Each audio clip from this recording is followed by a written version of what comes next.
do ta kemi tani në lidhje, do shkojmë në Suedi tek ish përzellësi i kombëtarës së Kosovës Albert Bunjaki për diskutuar për ndeshjen Suedi-Kosovë.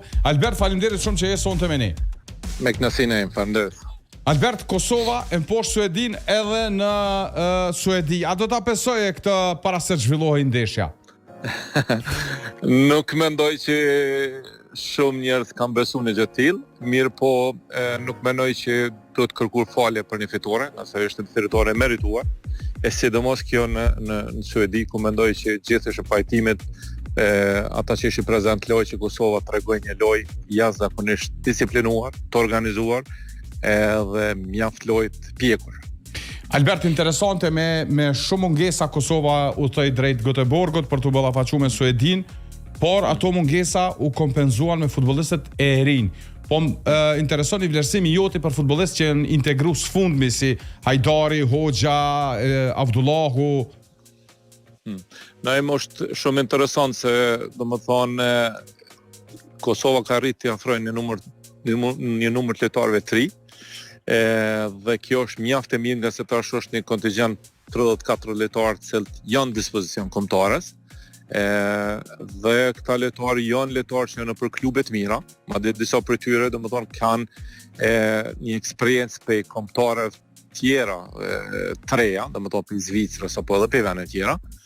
Edhe mendoj që është një hap mjaft i mirë i bën prej federatës. Gjatë periudhës sa ke qenë te Kosova, më kujtohet Albert që e ke përmend disa herë që do të vijë randi futbollistëve që dalin nga Superliga e Kosovës, edhe njëri nga ta aktualisht është Gallapeni që është duke shkëlqyer. Po, është shumë normale nga se tash ekipet kosovare bëjnë pjesë nga gara evropiane. Madje si në rastin e Dritës e cila është edhe në grup, domethënë këto nuk janë të rastishme. Mirë po në atë kohë kur unë isha selektor, mos harrojmë se ekipet kosovare akoma kanë qenë të izolume, madje edhe unë Stenishi nuk ka pas aktivitete, edhe na është dashur të mbulu gjitha këto. Sot është pak më lehtë, mirë po është mendoj që është nuk është një çu thon nuk është e rastishme, nga se me të vërtet gjithmonë Ligën e Kosovës ka pas lojtar, sidomos tash është shumë më lehtë të shohim edhe në lojë ndërkombëtare. Sakt. Nëse e veçon një individ, kush është ndonjëkush prej futbollistëve që ke pa në ndeshjen ndaj Suedisë që të kalon pak më shumë përshtypje, ose një individ që e kishte dallu pak më shumë? Po, mendoj që është e vështirë në performancë tillë, është shumë e vështirë me dallu dikon, nëse është performancë kolektive. Mirë po, natyrisht, zavendësimi apo minutat e fundit kur Vedat Muriqi del për lojës, unë mendoj që të paktën ato që e dëgjoj, për gjithë suedezëve që kanë përreth lojtarin ndeshjes në gjitha format. Tamam kapiten. Vedat edhe më herët kuptoj që është një ndër 5 sulmues ndoshta më të mirë në Evropë në pranim topit. Sakt. Edhe është atë shumë e rëndësishme. Është shumë e rëndësishme lojë tilla, sidomos në formën taktike që Kosova lund. Po më intereson me ditë një detaj, te ki shumë rreth në Suedi, e ta shëso periudhë me aktivitete, me gjithçka atje, çysh e pranon suedezët këtë humbjen e dytë nga Kosova? Po Suedia është në fazë përfundimit të eksperimenteve. Edhe ka qenë një periudhë mjaft e vështirë për futbollin suedez, nga se për herë të parë domethënë kalon për asoj formës ku Suedia është e njohur për një mbrojtje kolektive, lojë pozicionale 4-4-2. Me afrimin e selektorit të ri është ndërtuar në formë tjetër stilit lojës, me pressing të lartë, me markim njëri, edhe domethënë ka qenë një formë jashtëzakonisht e vështirë të akseptohet në futbollin suedez. Mirë po, kur nuk të vinë edhe rezultatet, atëherë është problem. Unë sa lexova edhe mediat pak, me gjas ishte kjo hera e parë që Suedia e shkarkon selektorin. Jo me gjas, është historike, është hera e parë që një selektor në Suedi shkarkohet.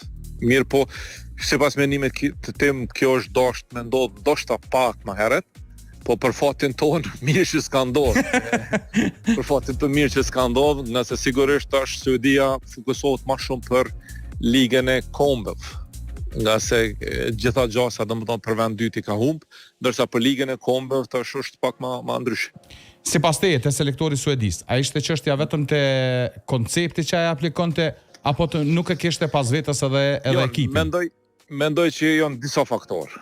Një është faktori konceptit lojës, domethënë formën e lojës që ai aplikon, nga se kur kini pressing të lartë, si Suedia që aplikon, edhe ka lojtarë domethënë të kalibrit mjaft nalt në Evropë, mirë po duhet të kesh një mbrojtje të shpejtë.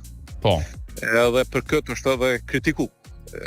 Pastaj pjesa e dytë është që prej fillimit kur ka fillu domethënë komunikimi tim me lojtarë të vjetër nuk ka qenë më i mirë. Po. Edhe sa unë kam kuptuar mbas informatave është pak a shumë që kjo ka qenë edhe një pjesë e ndihshme brenda grupit. Po. Kështu që janë shumë faktorë, mirë po tash flitet domethënë për selektorin e ri, unë mendoj që Suedia prapë rikthehet formës të vet. Që ka qenë gjithmonë. Po. A kanë më shku me selektor suedez tash apo për flitet dikush jashtë? Po jo, janë dispozicion Solskjaer e Norvegjisë, Okej. po të e Anglisë, i cili ka qenë aktiv në stëshon dhe sukseset e tij me ekipin suedez, pastaj ai shkoi në Chelsea. Mirë po janë edhe disa emra për folën suedez, unë mendoj që ka qenë suedez. Një element që mboni përshtypje Albert ishte edhe fakti që pat shumë shqiptarë. A me të vërtet ka shumë shqiptarë në Suedi? Unë mendoj që ka shumë shqiptarë, mirë po një pjesë e madhe e tyre kanë ardhur nga vende të tjera, sidomos nga Gjermania. Në bisedën time me Federatën Zyrtare, me qase kom qenë musafir nderi në lojë, atëherë e kom pyet pse për herë të parë loja po luhet në Göteborg. Nga se është për herë të parë mas 16 vite vendoset në lojë kombëtare në Göteborg. Wow. Mirë po, kjo është e mirë, kjo ka qenë e mirë për neve, nga se ka qenë më lehtë për shqiptarë të vinë domethënë në stadion Göteborgit. Mirë po qëllimi i kësaj ka qenë se është menduar që loja hanën në Stockholm nuk e përmbush stadionin. Sa ka qenë shumë gabim se domethënë pavarësisht unë mendoj që shqiptar kudo që kishin ardhur, se ka qenë lojë e tij. Çfarë? Ç'pëndom jena gjithka. Ka qenë ndjenjë shumë e vështirë, nga se po ta rastin të takoj edhe zyrtarët e Federatës Kosovës edhe me qenë se ishte edhe musafir i Federatës Suedeze, ishte një ndjenjë shumë e vështirë. Sidomos momentin e golës, nuk kisha mundësi mu zgju pe venit, se kisha sekretar gjeneral e këti kisha për rreth. Mirë po, Zandra më rrutulloj ke pikzime. Keni ndjenjë shumë që se kom përjetu kohë. O, zot, çfarë detaj. Po, në ndjenjë dyqysh fillon me mendua, rrugën e Kosovës, gjithë ato gjeneratat që në kohën e izolimit, domethënë kohën para se më ardhurën, që kanë luftuar domethënë për futbollin me ekzistu, tani kohën time, tani disa prej lojtarëve të cilët e man kujtime që ke pas me ta edhe tash e shef suksesin e tyre, domethënë është një ndjenjë e veçantë, shumë e veçantë. Pikërisht edhe këtu pas ke pasur kontakte, dashna me të pyetën apo te kontakt edhe me futbollistat, a ke arrit mu taku më pas me Jo me futbollista nuk pas kontakt, mirë po me qenë se kom qenë lozhën e VIP-ve, atë ku pas kontakt me ish lejtare, domethënë tash edhe zëvendës drejtorin teknik, Samir Ujkanin. Po. Normal, tani edhe me Muharremin, edhe me Andimin, edhe me gjithë me kryetarin, edhe me gjithë. Perfekt. Mirë po kom pas në arenë është kënaqësi. Po, definitivisht. Po, ti e ki edhe një aspekt tjetër emocional pasi në periudhën sa ke qenë te kur nuk e harroj, kur Suedia i pat bërë donacion ndriçimin, zërimin, ulset prej Suedisë për mision në Kosovë me kontejnera kur se harroj atë periudhë. Edhe tash të arrish në këtë stad ku e shikon Kosovën nga afër, me të vërtetë e jashtëzakonshme. Ku qeni i totalisht e bombarduar pe media suedeze edhe përpara lojës edhe tash mas lojës. Edhe unë kom thënë në media suedeze se Suedia ka qenë domethënë përkrahasi kryesor i Federatës Futbollit të Kosovës. Në kohën kur po foli kur Kosova ka qenë totalisht e izoluar. Në 2003, në 2004 ka qenë edukimi i parë që Federata Suedeze ka organizuar në Prishtinë. Sakt. Edhe gjatë asaj kohës, domethënë, këtë trajnerët, ish trajnerët dhe trajnerët më të mirë Kosovë ka qenë pjesë atij edukimit të UFSB. Domethënë, ky ka qenë izolimi i parë që është thy. Tani vjen forma e infrastrukturës, domethënë ku dhurohet në stadion. Mirë po, ndihma më e madhe që ju ka dhënë Kosovës ka qenë Lennart Johanssoni. Po, sakt. I cili ka qenë kryetari i UEFA-s. Kështu që suedezët e din edhe edhe kujtoj një moment 2002-ën kur fillon projektet përmes Federatës Suedeze në Kosovë. E maj me një zyrtar i lartë i Suedez thot, paramendo thot një ditë kur të vjen na mujnë Kosova. Edhe kjo është e vërtet, se e kom thirr, e kom plota që ditë ka ardhur. Ej. Është gjë e mirë, është. Çito se pas na, po mendoj, këtë rast pe kuptoj prej teje për herë të parë, nuk e pas këm diskutuar ne herë. Jo, nuk e kemi diskutuar mes grupit me po personin që po foli është zyrtar shumë i lartë në sportin suedez. Edhe kom thirr tash ka ardhur dita.